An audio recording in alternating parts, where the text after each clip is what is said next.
नमस्कार साथियों, स्वागत है आप सभी का दा विद्यांजलि पर। मैं हूं जगदीश यादव। आप हैं हमारे साथ एक ऐसे टॉपिक पर चर्चा करने के लिए। इस टॉपिक का नाम है कार्बन और उसके यौगिक। अगर हम इस चैप्टर की बात करें तो ये हमारे क्लास 10 का है।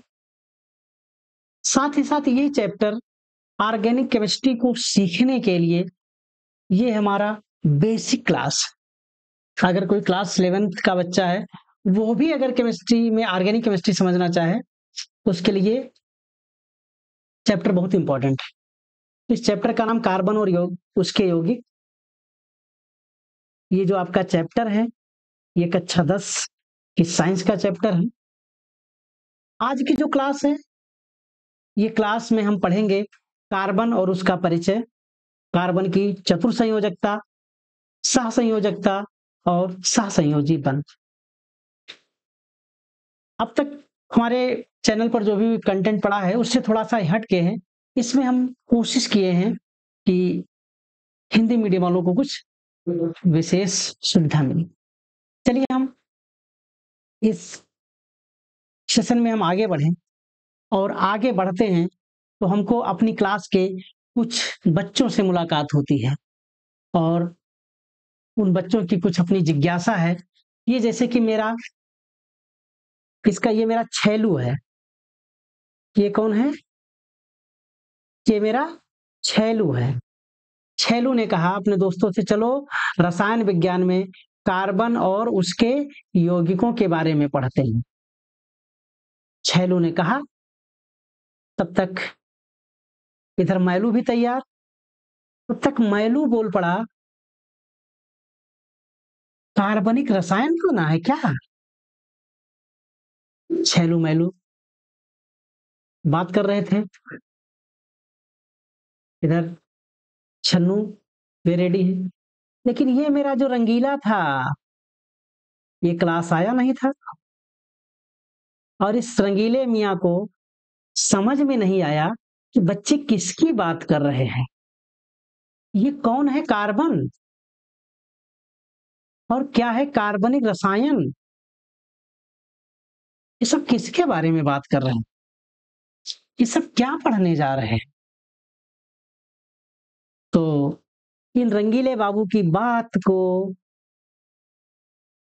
हम रंगीले को समझाना चाहते कि ताकि रंगीला भी मेरा कुछ जान जाए और कक्षा 10 अच्छे नंबर से पास हो जाए और केमिस्ट्री में रसायन विज्ञान को थोड़ा अच्छे से समझने लगे, और रसायन विज्ञान का जो आपका कार्बन वाला जो हिस्सा है उसको ये अच्छे से समझ पाए। तो रंगीले बाबू की समस्या को लेकर के हम आगे बढ़ते हैं। इनकी दो समस्या है। पहला तो ये जो बच्चा बोल गया कार्बन, और अगर इनको हम कार्बन समझाएंगे तो साथ ही साथ कार्बन और उसके यौगिक को बताएंगे। साथ ही साथ इनकी दूसरे कार्बनिक रसायन क्या है, तो कार्बनिक रसायन को भी हम लोग यहाँ समझेंगे। सेशन में हम आगे बढ़े, आगे देखते हैं। हम हमने इस रंगीले सजना की बात, कार्बन क्या है, सबसे पहले हमारा सारा फोकस होगा व्हाट इज कार्बन। क्या है कार्बन? तो हम आपसे कुछ पूछते हैं, कुछ प्रश्न हम आपसे पूछते हैं, और आप फिगर देख लिए होंगे। हम आपसे कह रहे हैं इनमें आप कुछ अंतर स्पष्ट करो। ये जो फिगर बना हुआ है इसको आप अच्छे से देखिए। ये जो 6 चित्र बने हुए हैं, ये 6 चित्र को आप देखें और मैं कुछ पूछूं, उनका जवाब दें। पहला मेरा क्वेश्चन है कि इसमें कौन सी वस्तु है जो धातुओं से मिलकर के बनी है? अगर आप समझ पा रहे होंगे तो आपका आंसर हुआ होगा कि ये जो आपका है चम्मच, कटोरी, थाली, ये सब किससे मिलकर के बनी है? ये धातु से मिलकर के बनी है। ये किससे मिलकर के बनी है? ये मेटल, जिसे आप धातु कहते हैं, इससे मिलकर बनी है।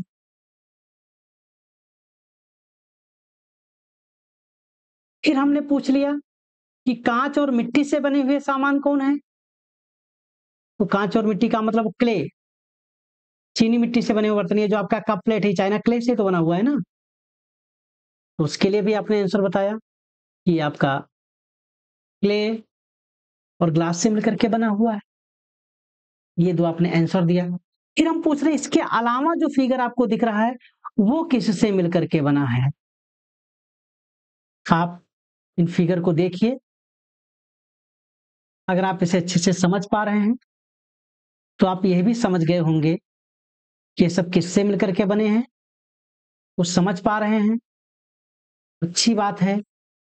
नहीं समझ पा रहे हैं, वो और ही अच्छी बात है। क्यों अच्छी बात है?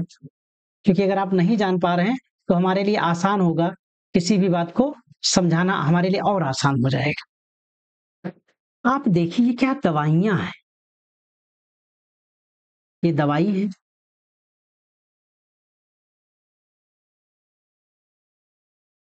ये क्या है? दवाई है। आप समझ ही रहे हैं, कुछ कहने की जरूरत नहीं है। ये कुछ कपड़े टंगे हुए हैं, ये आपकी फल और सब्जी है। यहाँ पर कुछ किताब या कुछ सेल्स ऐसे शेल्फ में कुछ लगे हुए हैं, हमें लग रहा है किताब लगा है, आपको दिख रहा। ये मेरे दो नन्हे मुन्ने बच्चे थे, इसके दिमाग में आया, इसने सोचा क्या इसमें कुछ कॉमन पा रहे हो? इस रंगीले बाबू को मुझे समझाना है, इसमें कुछ आपको कॉमन दिख रहा है? प्रश्न था। कैसे समझ में आया क्या कॉमन है, क्या कॉमन नहीं है? इसमें जो हमारे दूसरे लल्लू लाल थे, इनके दिमाग की बत्ती जली और इन्होंने बताया कार्बन। इनकी तो बत्ती जली, लेकिन हमारा जो सेशन देख रहे हैं, जो क्लास 10 के जो बच्चे हैं, शायद उनकी अभी बत्ती नहीं जली हो, जो पहली बार इस सेशन को देख रहे हैं। ना तो उन्होंने अभी क्लास में पढ़ा है, ना किसी अदर सोर्स से। अगर वो पहली बार पढ़ रहे हैं तो अभी उनके दिमाग में समझ में नहीं आया कि इसमें आखिर ये कॉमन कौन सी चीज है। कैसे इनको पता चला कि इन सब में कार्बन कॉमन है? इन सब में कार्बन जो तत्व है ये सबके साथ है, सब में कॉमन है। अच्छा, चलिए, इनमें कॉमन है नहीं है ये बात हम लोग आगे सेशन में समझते हुए चलेंगे, हमको ये स्पष्ट हो जाएगा ये कैसे इन्होंने कह दिया कि ये सब में कॉमन है। कैसे? इस कैसे को तो समझेंगे। तो सबसे पहले हम उस कैसे को ना समझ करके हम कार्बन को ही समझें कि कार्बन है क्या चीज। अगर कार्बन समझ गए तो हम आगे समझना शुरू कर देंगे कि ये कहाँ कहाँ पाया जाता है। अगर आप यहां नहीं समझ पाए कि कार्बन कॉमन है तो हम आपको एक छोटी सी कविता सुनाते हैं, और वो कविता आप लोग अपने प्राइमरी की क्लासेज में, आपने 6 to 8 की क्लासेज में खूब पढ़ा होगा, और बहुत ही प्यारी सी ये कविता है। आप इस स्लाइड को देखिए, 1 मिनट के लिए वीडियो को पॉज करके आप कविता को पढ़ें। अंजन, कालिख, कोयला, ग्रेफाइट सब एक, हीरा भी उसका सगा, कार्बन है प्रत्येक। ध्यान देना मेरे बच्चों, अंजन। अगर इस अंजन को नहीं समझ पाए, आपके घर में बूढ़ी दादी हो, बहुत अच्छे से समझाएंगी आंजन। कालिख तो खूब अच्छे से समझ गए होंगे। कोयला, ग्रेफाइट जो आपकी पेंसिल में जो लगी हुई है। अंजन, कालिख, कोयला, ग्रेफाइट सब एक, हीरा भी उसका सगा, कार्बन है प्रत्येक।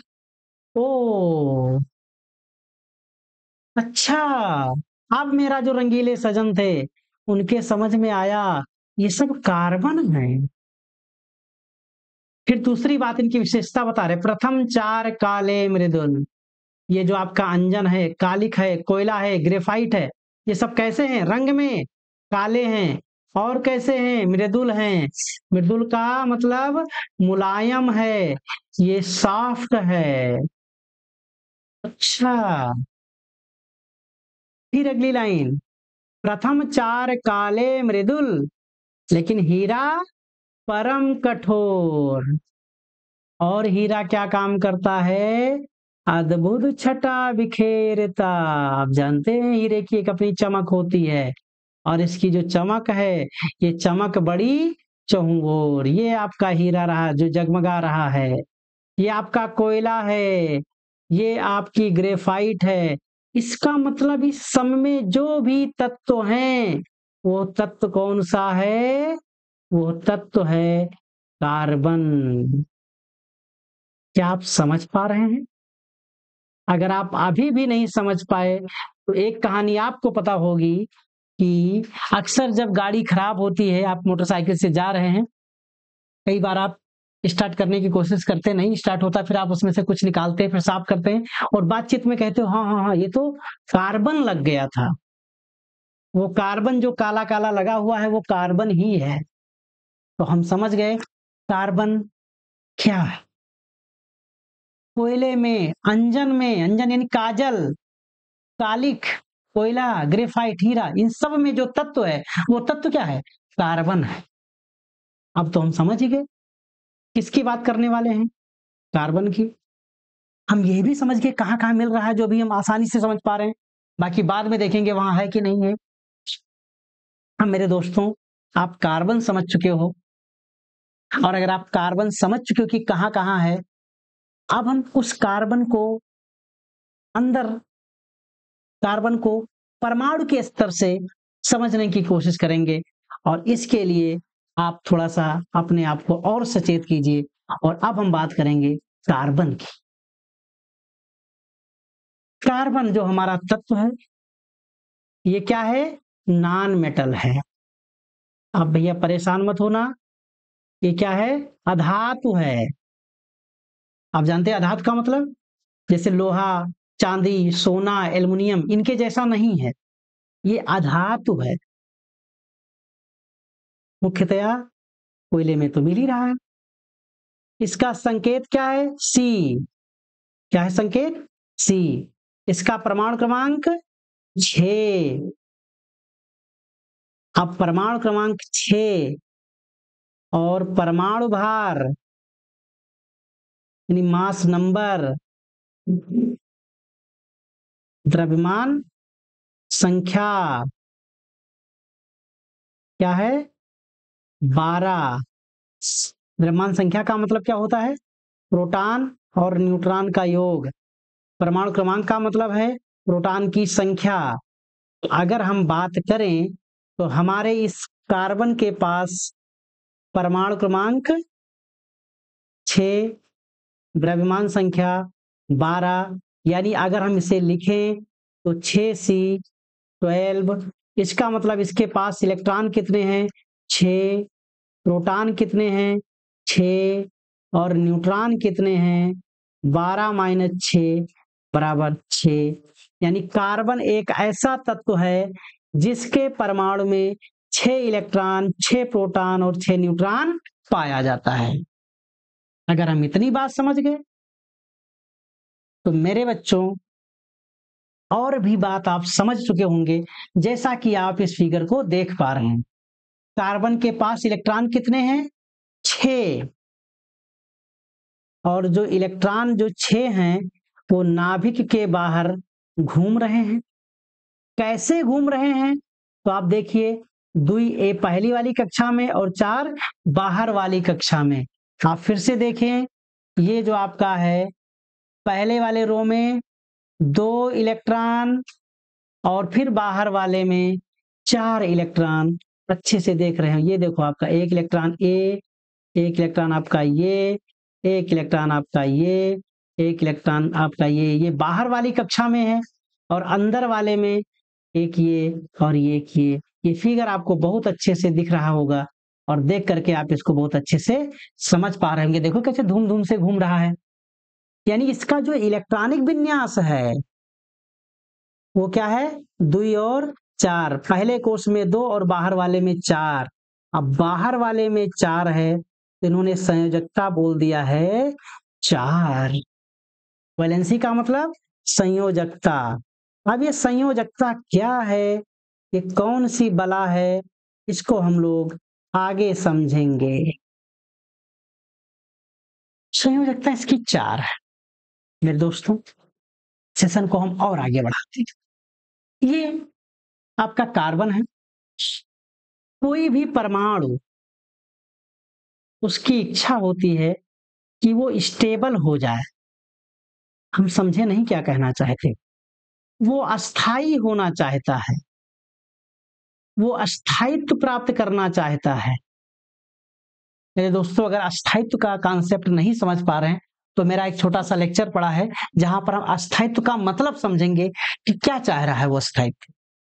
लेकिन यहां पर हम एक बेसिक सी बात बता देते हैं कि अस्थायित्व का मतलब हर एक परमाणु, हर एक परमाणु की इच्छा होती है कि वो अक्रिय गैस के जैसा हो जाए। किसके जैसा हो जाए? अक्रिय गैस के जैसा हो जाए। मेरे दोस्तों, जो बच्चे अक्रिय गैस नहीं जानते हैं तो मैं बता दूं, हीलियम परमाणु क्रमांक 2, नियान परमाणु क्रमांक 10, आर्गन परमाणु क्रमांक 18, क्रिप्टॉन परमाणु क्रमांक 36, जीनान परमाणु क्रमांक 54, रेडान 86। ये 6 हैं, इनको हम अक्रिय गैस मानते हैं। ये अस्थायित्व प्राप्त करने का मतलब ये अक्रिय गैस जैसा होना चाहते हैं, अक्रिय गैस जैसा होना चाहते हैं। अब हम कार्बन से पूछे, भैया तुम कैसा होना चाहते हो? ये बोलेगा हम भी अक्रिय गैस जैसा होना चाहते हैं। अब अक्रिय गैस तो बहुत सारी हैं, तुम अक्रिय गैस में भी किसके जैसा होना चाहते हो? तो आप समझ गए कि कार्बन का परमाणु क्रमांक 6 है, इसका मतलब इसका जो इलेक्ट्रॉनिक विन्यास वो 2 और 4 है। अगर हम ये सोचे अक्रिय गैस जैसा होना चाहता है तो अभी आप एक बात और समझेंगे।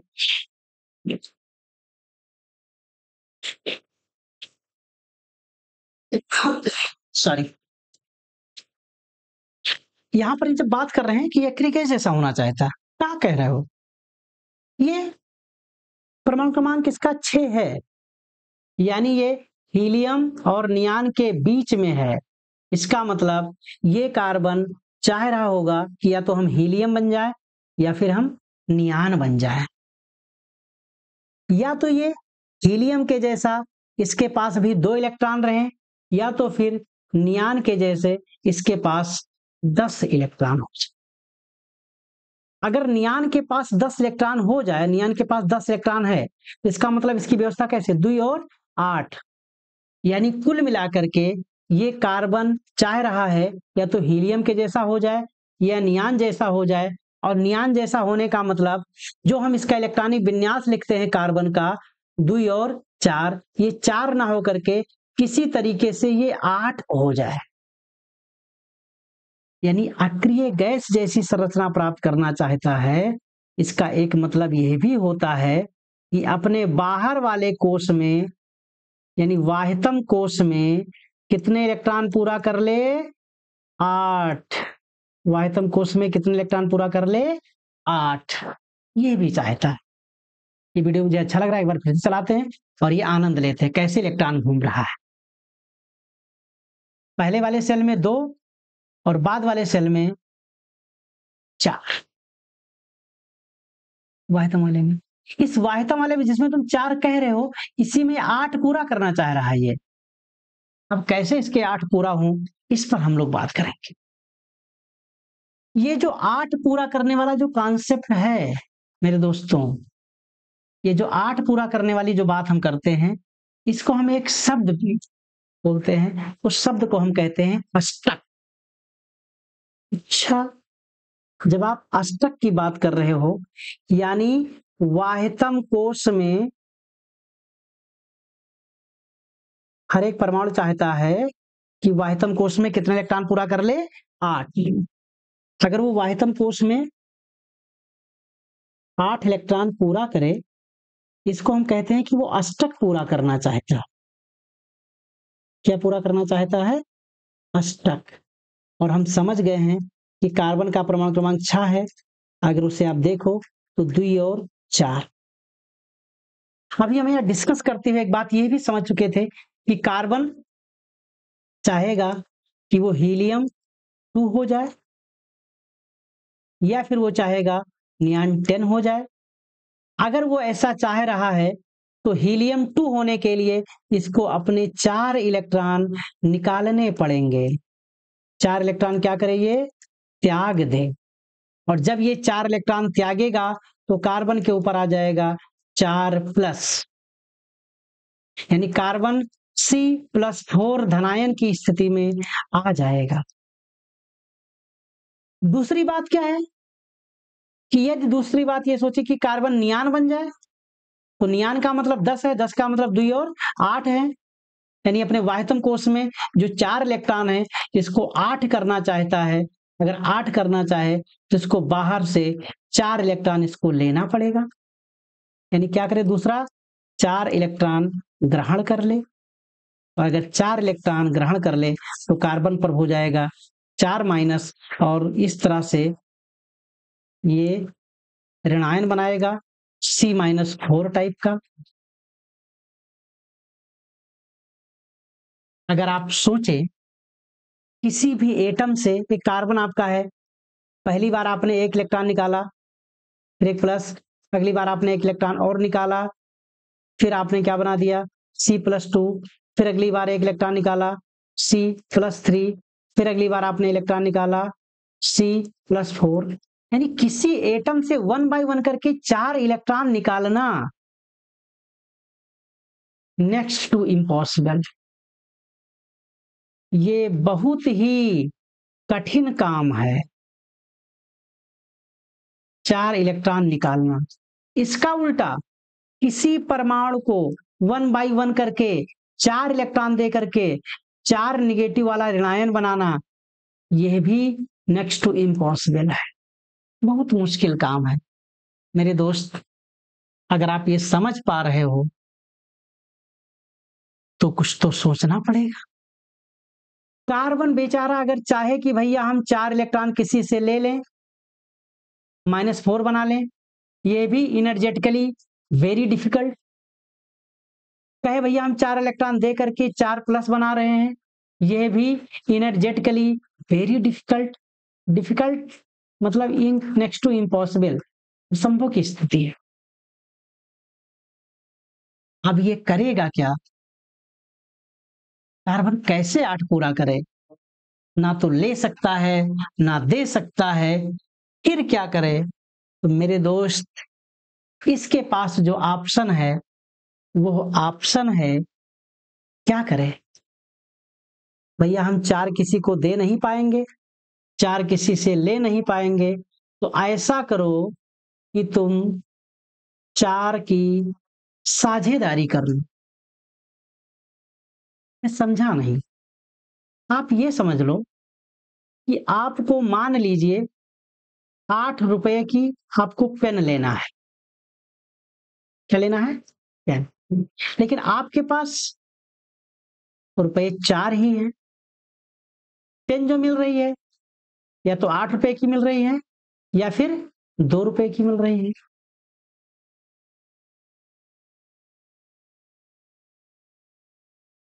कार्बन के केस में जाएं तो आप यहां पर 2 पर ज्यादा ध्यान ना दें कि 2 इलेक्ट्रॉन पूरा करना चाहता है।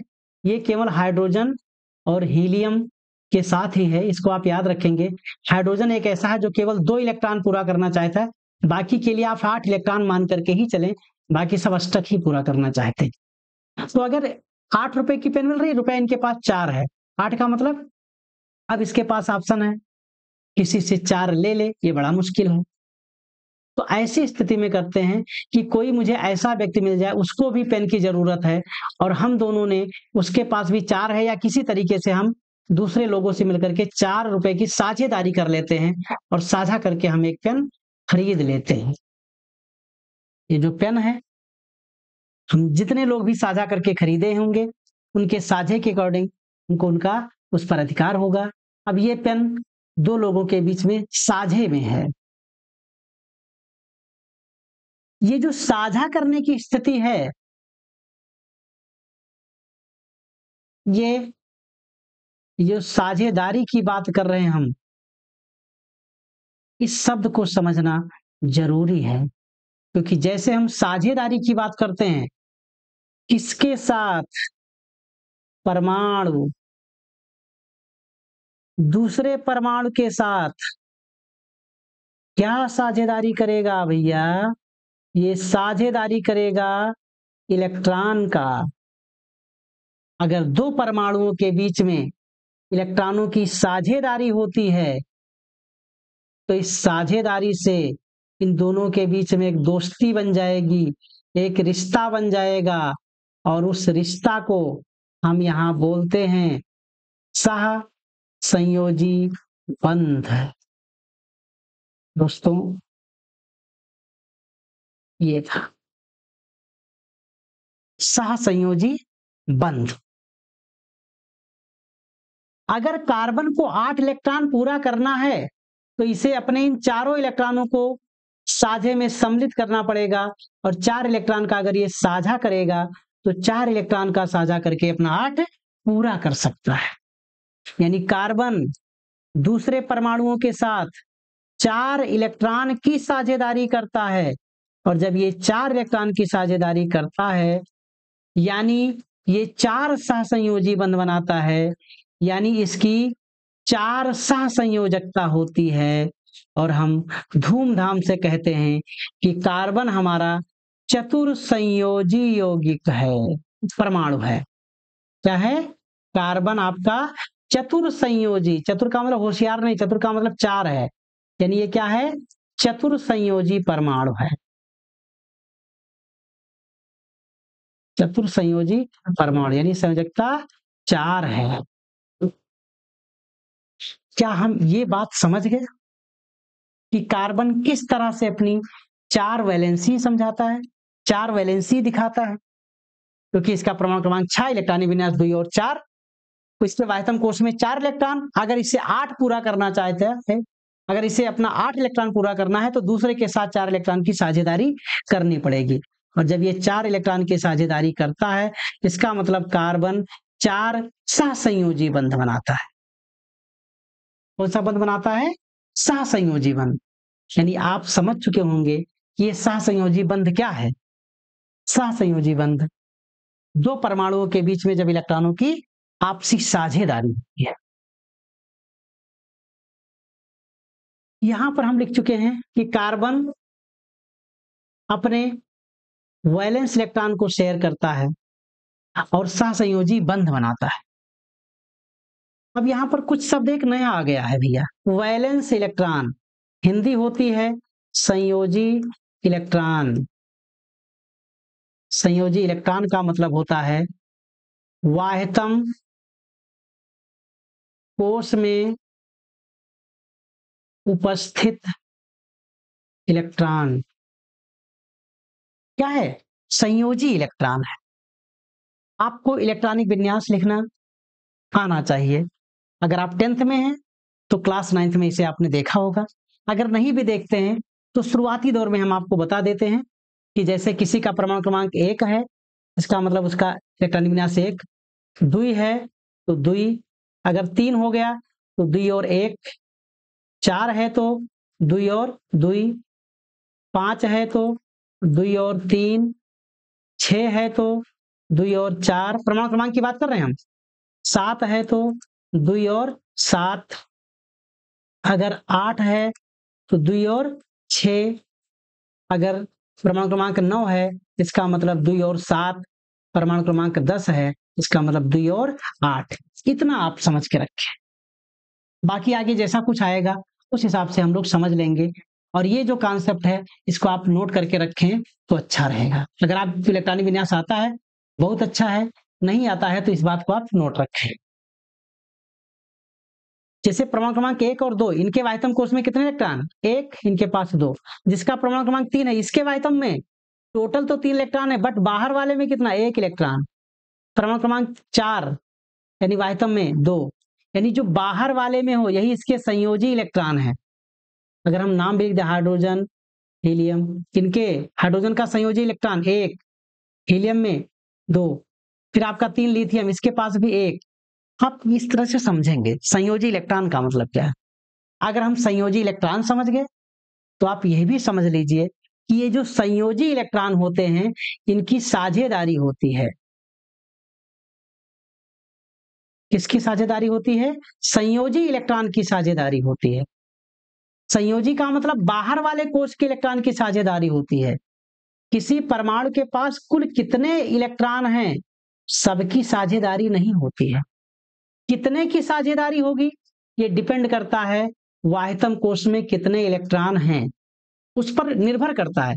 ये भी नहीं कि बाहर वाले में जितने इलेक्ट्रॉन हैं सब साझेदारी करेंगे, ये जरूरी नहीं है। कुल मिलाकर 8 पूरा करना है बाहर वाले कोश में, और बाहर वाले कोश में 8 पूरा करने के लिए जो जो समझ में आ रहा हो उसके हिसाब से हम समझ जाएंगे।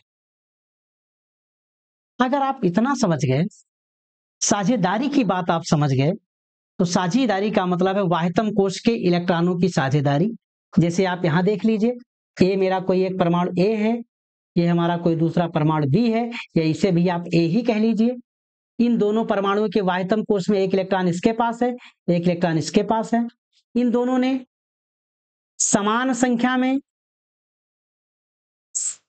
संख्या में इलेक्ट्रॉनों की आपसी साझेदारी करी, और जब इन्होंने आपसी साझेदारी करी, आपसी साझेदारी एक एक इलेक्ट्रॉन की इनकी एक इनकी साझेदारी हो गई। और साझा करने के बाद में जब ये साझे के जो इलेक्ट्रॉन बनेंगे, इस पर इन दोनों का अधिकार है। अगर हम इस एटम से कहें तुम्हारे पास कितना, ये भी बोलेगा 2। इससे पूछे भैया तुम्हारे पास कितना, यह भी बोलेगा 2। इस तरह से आप समझ गए, एक एक इलेक्ट्रॉन की साझेदारी करी और दोनों के पास कितने इलेक्ट्रॉन हो गए, 2 इलेक्ट्रॉन इसके पास और 2 इलेक्ट्रॉन इसके पास। यानी अगर आप सहसंयोजी बंध को समझ गए हों, तो लेक्चर थोड़ा सा मेरा बड़ा हो रहा है, आप लोग परेशान मत होइए, धैर्य के साथ आप बैठिए, क्योंकि हम यहाँ केमिस्ट्री पढ़ने नहीं सीखने आए हैं। सीखने का मतलब यहाँ पर रट के मत जाइए, हम पढ़ा नहीं रहे आपको, हम आपको सिखा रहे हैं, इस बात का आप ध्यान रखें। आपने एक शब्द सुना सहसंयोजी बंध, लेक्चर लंबा होता है, होने दो। सहसंयोजी बंध क्या करना है, साझेदारी। समान संख्या में इन दोनों परमाणुओं के बीच में जो होगी, तो जो इलेक्ट्रॉन होंगे किसकी साझेदारी करना है, इलेक्ट्रॉन की साझेदारी करना है। कैसे, समान संख्या में।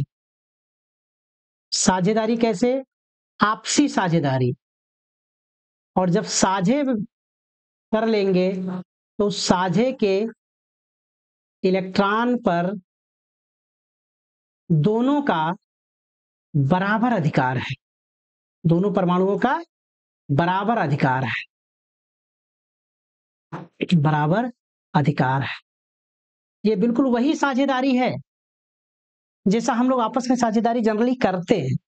जैसे कि मान लो ये मेरा एक कोई है, इसके पास 50 रुपए हैं, ये भी कोई है, ए मान लो या बी मान लो, कुछ भी मान लो, इसके पास भी 50 रुपए हैं। इनको एक बुक परचेज करनी है, ये बुक कितने की है, 100 रुपए की है। अब क्या करेंगे, ये दोनों ने 50-50 रुपए की साझेदारी करी, और 50-50 रुपए की जैसे साझेदारी, इधर से 50 आएगा, इधर से भी 50 आएगा, साझेदारी में टोटल कितने हो गए, 100। अब इससे एक बुक आ गई, या ये समझ लो ये बुक का मतलब ही 100 रुपए है।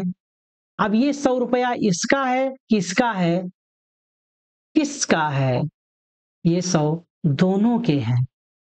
जब तक इनका अपना अपने पास था तब तक 50-50 थे, लेकिन जैसे इन्होंने साझा किया, अब साझा करने के बाद इसके पास टोटल कितने रुपए हो गए, 100। इसके पास टोटल कितने हो गए, 100। अच्छे से समझ, यहां मामला 100 पूरा करने का नहीं है, यहां दो परमाणुओं के बीच में सारा मामला 8 इलेक्ट्रॉन पूरा करने का है। कितने का, 8 इलेक्ट्रॉन को पूरा करना है। और 8 इलेक्ट्रॉन को पूरा करने का मतलब है मुझे अष्टक पूर्ण करना है। क्या पूर्ण करना है मेरे दोस्त, अष्टक। अष्टक का मतलब वाह्यतम कोश में 8 इलेक्ट्रॉन हों। अगर आप ये समझ पा रहे हो तो मैं कुछ एग्जाम्पल अभी लूंगा, आप बहुत आसानी से समझ जाएंगे अष्टक कैसे पूरा हो। अब हम आपसे कुछ क्वेश्चन पूछ लें, भी आपके समझ में आना शुरू कर देगा। जैसे कि हम मान लेते हैं एक परमाणु हमारा ए है, एक परमाणु हमारा बी है। इसके पास क्या है? 4 इलेक्ट्रॉन, इसके पास भी है 4 इलेक्ट्रॉन। अब दोनों को 8 पूरा करना है, और अगर दोनों को 8 पूरा करना है तो इनको अपना 4 यहां लाना पड़ेगा, इनको भी अपना 4 यहां लाना पड़ेगा, और फिर उसके बाद इन दोनों के पास साझे में 8 इलेक्ट्रॉन हो जाएंगे। अब वो 8 इलेक्ट्रॉन इसका भी होगा, 8 इलेक्ट्रॉन इसका भी होगा। यानी अगर 4 4 है तो दोनों के बीच में कितने की साझेदारी हुई? 4 की। क्यों? क्योंकि दोनों को 4 4 की कमी थी। अगला केस ले लें, इसके पास भी 5 इलेक्ट्रॉन है, इसके पास भी 5 इलेक्ट्रॉन है। अब क्या होगा? इसको कितने की कमी है? 3 की। इसको कितने की कमी है? 3 की। तो 3 की कमी है तो 3 की साझेदारी कर ले, और जैसे इसने 3 की साझेदारी करी तो 2 इलेक्ट्रॉन तो इसके पास बचे, 3 इलेक्ट्रॉन इसने साझे में ले लिए। इसके पास भी 2 इलेक्ट्रॉन अपने बचे, 3 इलेक्ट्रॉन इसने साझे में ले लिए। तो साझे में टोटल कितने इलेक्ट्रॉन हो गए? 6। तो साझे का 6 और इसका अपना वाला इधर का 2, टोटल अब इसके पास कितने हो गए? 8। ऐसे इसके पास भी कितने हो गए? साझे वाले 6 और अपना जो इसके जेब में बचा था वो 2। समझ गए? नहीं समझ गए? चलो हम आप सामने हैं, हमारे पास भी मानकर चलो कि 6 रुपए हैं, आपके पास भी 6 रुपए हैं। कितने की कमी है दोनों को? 2 2 की। तो ऐसा करो, 2 2 की साझेदारी करो तो काम क्या होगा? इनके पास बचेगा 4, 2 की साझेदारी कर लेंगे। ये भी क्या करेंगे? 2 की साझेदारी कर लेंगे, इसके बाद बचेगा 4। अब जैसे 2 की साझेदारी की तो साझे में हो गए 4, 4 इनके पास और 4 इनके पास। 8 पूरे हुए कि नहीं पूरे हुए? अब आप ये भी समझ गए होंगे कि अगर ए और बी के पास 7 7 ही है, 7 इलेक्ट्रॉन है, 7 इलेक्ट्रॉन है, इसका मतलब कितने की कमी? 1 1 की। तो भैया 6 यहां रोको, 1 की साझेदारी कर लो, 6 यहां रोको, 1 की साझेदारी कर लो, और इस तरह से साझे वाले 2 और जो अपना वाला 6 बचा वो, इस तरह से 8 पूरे हो गए। अगर 2 परमाणु हैं ए और बी, इसके पास अगर 8 इलेक्ट्रॉन इसके पास, 8 इलेक्ट्रॉन इसके पास, क्या करोगे भैया? अरे भैया जब पहले से 8 पूरा है तो कोई साझेदारी करने की कोई जरूरत नहीं है।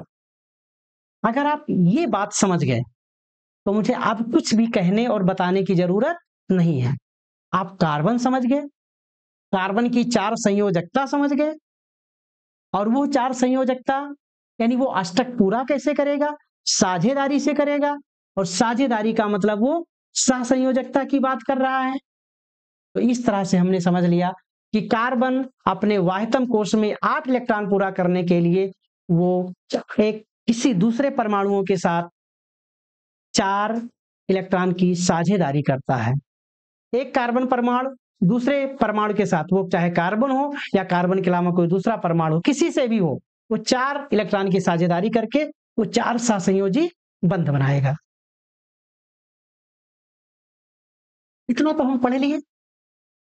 जैसे हम ये सारी बातें समझ रहे थे, चूंकि हमारे जो रंगीले सजन थे उन्होंने मुझे कार्बन को लेकर के पूछा था, कार्बन क्या और कार्बनिक रसायन क्या है? तो हम उनके पहले प्रश्न का जवाब दे रहे थे कार्बन, और कार्बन का जवाब देते देते गाड़ी यहां तक पहुंच गई, हम बात करने लगे सहसंयोजकता की, बात हम करने लगे सहसंयोजी बंध की, बात हम करने लगे 2 परमाणुओं के बीच इलेक्ट्रॉनों के साझेदारी की, और बात जब यहां तक पहुंच गई तो यह भी हम समझ लिए कि 2 परमाणुओं के वाहितम कोश में कितने कितने इलेक्ट्रॉन हैं, इससे हम अंदाजा लगा देंगे कि कौन कितने की साझेदारी करेगा। अगर इतना हम समझ ही गए तो मेरी क्लास में 2 चंगू मंगू बैठे हैं, उन दोनों चंगू मंगू को कुछ प्रॉब्लम हुई। एक ने पूछा, इसका खोपड़ी देखो सन की, बाबू क्या कार्बन ही सहसंयोजकता दिखाता है क्या? क्या कार्बन ही सहसंयोजी बंध बनाता है क्या? Is carbon the only element that form covalent bond? मेरे बच्चों, अभी हम आपको बता दिए 4 उसके पास है तो भी साझा करेगा, 6 है तो भी साझा करेगा, 5 है तो भी साझा करेगा, 7 है तो भी साझा करेगा। अगर वो साझा कर रहा है तो वो सहसंयोजी बंध बना रहा है। कोवैलेंट बॉन्ड का मतलब है सह संयोजी बंध। ये जो मेरे दूसरे थे, ये मेरे थे चंगू, छेलू वेलू ऊपर रह गए, वो तो पढ़ रहे हैं मस्ती के साथ, वो चुपचाप बैठे, उनको सारी बात समझ में आ रही है। रंगीले सजन को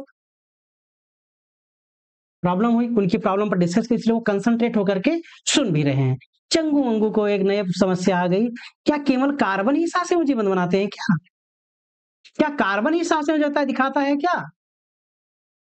नहीं भाई, जिन्होंने कहा जितने अधातु हैं वो सब सहसंयोजी बंध बनाते हैं। वाह, इनकी बत्ती जली और बत्ती जलते ही आंसर आपको मिला। क्या मिला आंसर?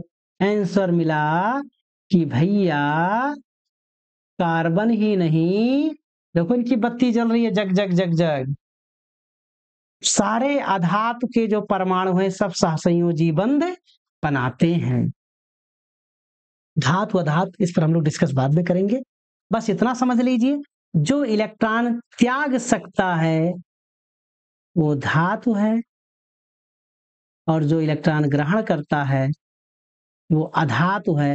इतनी बात हम यहाँ समझें, बट धातु धातु पर ज्यादा डिस्कशन करने की जरूरत नहीं है, हम आगे पढ़ते पढ़ते अभी समझ लेंगे क्या कहना चाह रहे हैं हम, क्योंकि यहाँ सारा फोकस हमें सहसंयोजी बंध बनाने की है, सहसंयोजी यौगिक की है। चलो भैया हम डिस्कस कर ही लेते हैं। शंगू ने प्रश्न किया, मंगू के दिमाग की बत्ती जली, इन्होंने कहा नहीं भैया सारे अधातु। चलो देखते हैं क्या कह रहे हैं मेरे मंगू से। मंगू बताने चले सहसंयोजी यौगिक का निर्माण कैसे होता है, यानी दो परमाणुओं के बीच बंध कैसे बनते हैं। तो एक बात का आप याद रखें कि जो आपका हाइड्रोजन है ये अपने वाहितम कोश में 2 इलेक्ट्रॉन पूरा करता है, जिससे आप कहते हैं इसका डुप्लेट पूरा हुआ, इसका 2 इलेक्ट्रॉन पूरा हुआ। और बाकी आपको ज्यादातर जो मिलेंगे कार्बन, हाइड्रोजन तो आपका 2 पूरा किया, nitrogen, oxygen, chlorine, fluorine, bromine, ये सब जितने भी हैं ये सब के सब 8 इलेक्ट्रॉन पूरा करते हैं। और 8 इलेक्ट्रॉन पूरा करने का मतलब ये अष्टक पूरा करते हैं।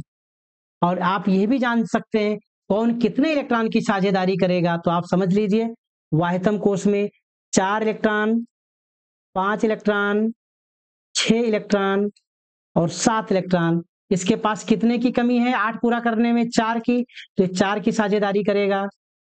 5 है, कितने कमी? 3 की, तो 3 की साझेदारी करेगा। 6 है 8 पूरा करने में, 2 की कमी, 2 की साझेदारी करेगा।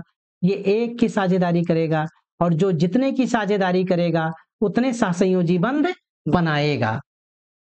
कार्बन 4 बंध बनाएगा, अगर किसी के पास 5 है तो 3 बंध बनाएगा, 6 है तो 2 बंध बनाएगा, 7 है तो 1 बंध बनाएगा। ये आप अच्छे से समझ लीजिए, इनकी यही संयोजकता है और इस तरह से बंध बना। अब हम कुछ एग्जाम्पल लेंगे, आप अगर इतनी बात ध्यान से सुने हैं तो मुझे कुछ बताने की जरूरत नहीं है, अगला एग्जाम्पल आप धूम धूम से आप समझ लेंगे। अगला एग्जाम्पल है हाइड्रोजन अणु का बनना। ये किस अणु की बात हम कर रहे हैं भैया? हाइड्रोजन। इतना तो आप पढ़ ही लेते हैं, हाइड्रोजन, और मालिक्यूल का मतलब है अणु। आप जानते हैं हाइड्रोजन का परमाणु क्रमांक 1 है, इसका मतलब हाइड्रोजन के वाहितम कोश में 1 इलेक्ट्रॉन है, दूसरे वाले हाइड्रोजन के पास 1 इलेक्ट्रॉन है। इस तरह से इन दोनों ने एक एक इलेक्ट्रॉन की साझेदारी करी, और एक एक इलेक्ट्रॉन की साझेदारी से इन दोनों ने, ऐसे देखो इसके कितने इलेक्ट्रॉन पूरे हो गए? 2। इसके कितने पूरे हो गए? 2, क्योंकि साझे के जब एक एक की साझेदारी हो गई तो साझे पर दोनों का अधिकार होता है, तो इन्होंने एक एक इलेक्ट्रॉन की साझेदारी करी।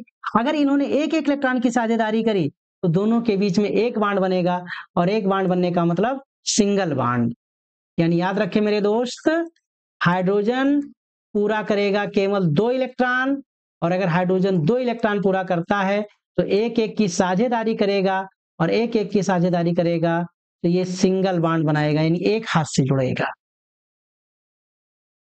ये एक साथ संयोजी बंध बनाता है। अगला एग्जाम्पल है मेरा क्लोरीन। क्लोरीन का परमाणु क्रमांक 17, इलेक्ट्रॉनिक विन्यास हमने लिखा 2 8 और 7। क्लोरीन का इलेक्ट्रॉनिक विन्यास 17 यानी परमाणु क्रमांक 17, इलेक्ट्रॉनिक में 2 8 7। अभी आप समझ गए, इनके वायतम कोष में 7 इलेक्ट्रॉन, इनके वायतम कोष में 7 इलेक्ट्रॉन, कितने की कमी है? एक की। तो ये 6 इलेक्ट्रॉन रखेंगे अपने पास में, एक को साझे पर लगाएंगे। ये 6 इलेक्ट्रॉन रखेंगे अपने पास को, एक को 6 को अपने पास, एक साझे में लगाएंगे। तो जो साझे में लगाए तो हो गया 2। अब इस साझे पर इनका भी अधिकार, कितने इलेक्ट्रॉन इनके? 8। इस पर इनका भी अधिकार, कितने इलेक्ट्रॉन भैया? 8। इस तरह से आप देखिए दोनों क्लोरीन ने, ये देखो, ये दोनों इलेक्ट्रॉन की साझेदारी कराई, और साझेदारी करा के एक एक इलेक्ट्रॉन की साझेदारी, यानी यहां भी आपको सिंगल बॉन्ड मिल रहा है। हम कह रहे हैं आपको कुछ समझने में दिक्कत नहीं, आप अपनी किताब पहले देख रहे होंगे तो देख करके आपको बेहोशी आती रही होगी, अरे ये क्या है? कुछ नहीं है, ये पता करो कि उसके वायतम कोष में कितना इलेक्ट्रॉन है, ये आपको पता चलेगा इलेक्ट्रॉनिक विन्यास से। अगर आपको पता चल गया इतने इलेक्ट्रॉन है तो 8 पूरा करेगा। 8 पूरा करने के लिए इसको कितने की जरूरत है? जितने की जरूरत है उतने की साझेदारी करा दो, बस हो गया। धूमधाम से समझिए। हम बात कर रहे हैं ऑक्सीजन अणु की, बात कर रहे हैं। ऑक्सीजन का मतलब O2। क्लोरीन की बात कर रहे हैं, अभी हम बात कर रहे थे। यहां पर देखो, ये आपका हाइड्रोजन अणु, हाइड्रोजन मॉलिक्यूल का मतलब 2 हाइड्रोजन आपस में कंबाइन हुई H2। क्लोरीन अणु की बात करें, 2 क्लोरीन आपस में मिल रहे हैं Cl2। अगली बात हम कर रहे हैं ऑक्सीजन यानी O2। ऑक्सीजन अणु की बात कर रहा है, मॉलिक्यूल माने अणु होता है, हिंदी वाले ज्यादा परेशान मत होइएगा, मॉलिक्यूल का मतलब अणु होता है। ऑक्सीजन के वायतम कोष में कितने इलेक्ट्रॉन? देखो भैया ध्यान से, 6। कितने की कमी? 2 की कमी है। क्या करेंगे? दोनों ऑक्सीजन भैया 4 इलेक्ट्रॉन अपने पास रखेंगे, 2 को साझेदारी में लगाएंगे, दूसरा वाला भी 2 को साझेदारी में, 4 अपने पास रखेगा। साझे में हो गए 4, जेब में रखा है 4, 8 हो गए। इसके पास भी देखो भैया 4 साझे वाले, 4 अपने वाले, 8 पूरे हो गए कि नहीं पूरे हो गए? अच्छे समझ गए। अब यहां देखिए, दोनों ऑक्सीजन परमाणुओं ने आपस में 2-2 इलेक्ट्रॉन की साझेदारी करी कि नहीं करी? 2-2 इलेक्ट्रॉन की। और जब इन्होंने 2-2 इलेक्ट्रॉन की साझेदारी करी तो दोनों के बीच में 2 बॉन्ड बन गए, और जैसे 2 बॉन्ड बन गए तो हम ये कह सकते हैं कि इसके बीच में क्या है? डबल बॉन्ड है। यानी ऑक्सीजन के अणु में 2 ऑक्सीजन परमाणुओं के बीच में डबल बॉन्ड है। क्या इतनी बात आप समझ गए? इतनी बात आप समझ गए? तो नाइट्रोजन का अणु समझ ही लेंगे, वायतम कोष में 5, 3 की कमी, तो 3-3 की साझेदारी करके 3 बॉन्ड बना लेगा।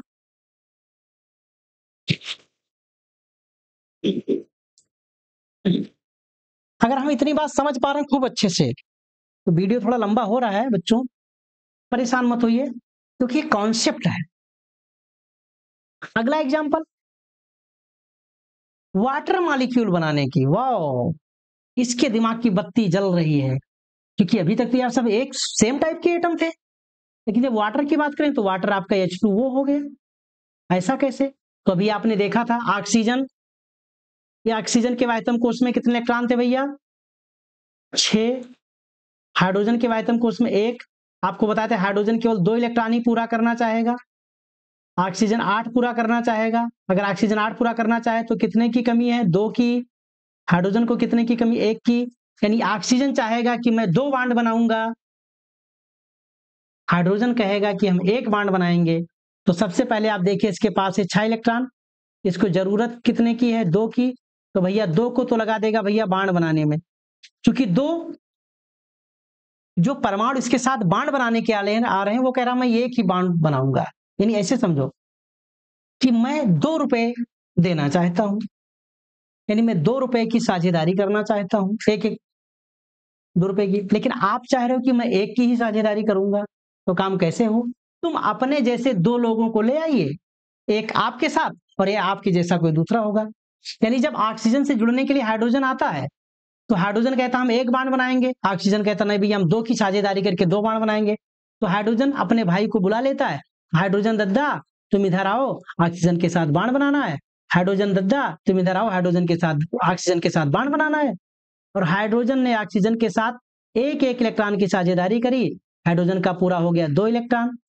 ऐसे इस हाइड्रोजन की बात करो भैया, तुम्हारे कितने पूरे हो गए? ये भी खुशी से बोला मेरे तो 2 इलेक्ट्रॉन पूरे हो गए।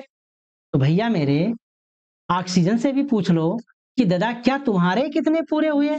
तो पहली बात ये तो 2 4 4 अपने घर वाले हैं ही, और जब ये साझा किया तो 2 इलेक्ट्रॉन यहां से मिला, 2 इलेक्ट्रॉन यहां से मिला, और उसके पास जो अपने वाले 4 थे वो तो थे ही। ऐसे में आपने देखा ये भी खुश हो गया, मेरे पास 8 इलेक्ट्रॉन हो गए।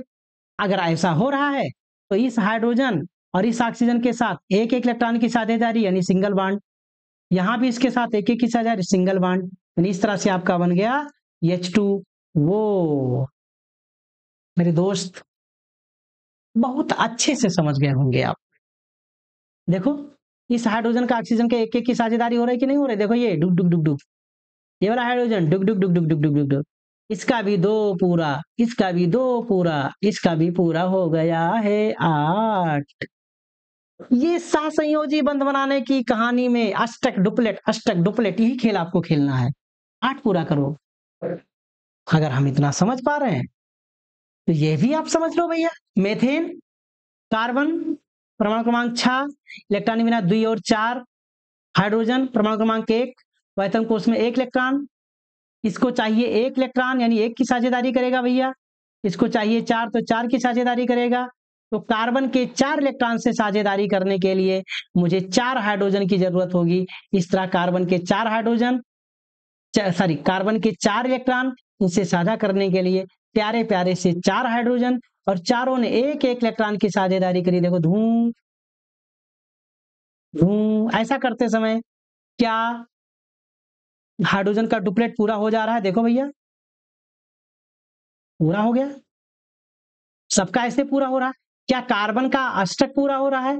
जी भैया, जैसे ही ये साझेदारी किए, साझेदारी के बाद में इनके अपने अष्टक पूरा हो गए। ऐसा करते समय ये कार्बन एक हाइड्रोजन के साथ एक एक इलेक्ट्रॉन की साझेदारी करता है, और एक एक इलेक्ट्रॉन की साझेदारी से कार्बन और हाइड्रोजन के बीच में एक एक बॉन्ड बन गया, यानी कार्बन के साथ चारों हाइड्रोजन सिंगल सिंगल बॉन्ड से जुड़े हुए हैं। और इस तरह से बन गया आपका मेथेन, जिसमें एक कार्बन 4 हाइड्रोजन के साथ सिंगल बॉन्ड के थ्रू जुड़ा हुआ है, बन गया आपका CH4। ऐसे अगला एग्जांपल है CO2। भैया अभी आप देख ही लिए हो, कार्बन के आयतन कोष में 4 इलेक्ट्रॉन, इसको 4 की जरूरत भी है। ऑक्सीजन के आयतन कोष में 6 इलेक्ट्रॉन, इसको 2 की जरूरत है। तो भैया इसको चाहिए 2, इसको चाहिए 4, तो क्या काम करो, कार्बन के साथ एक ऑक्सीजन इधर जोड़ो, एक ऑक्सीजन इधर जोड़ो, 2 इससे जुड़वा दो, 2 इससे जुड़वा दो। ऑक्सीजन को 2 चाहिए तो 2 की साझेदारी, डिचुम डिचुम।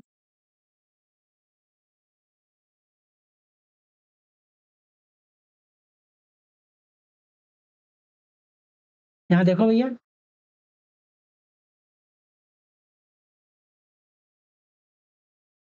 दिख रहा है? यानी एक कार्बन दूसरे एक ऑक्सीजन के साथ 2 इलेक्ट्रॉन की साझेदारी, एक कार्बन दूसरे वाले के साथ 2 इलेक्ट्रॉन की साझेदारी। ऐसा देखोगे, आप गोला बनाओ भैया साझे के बाद में, क्या ऑक्सीजन के वायतम कोष में 8 इलेक्ट्रॉन बचे?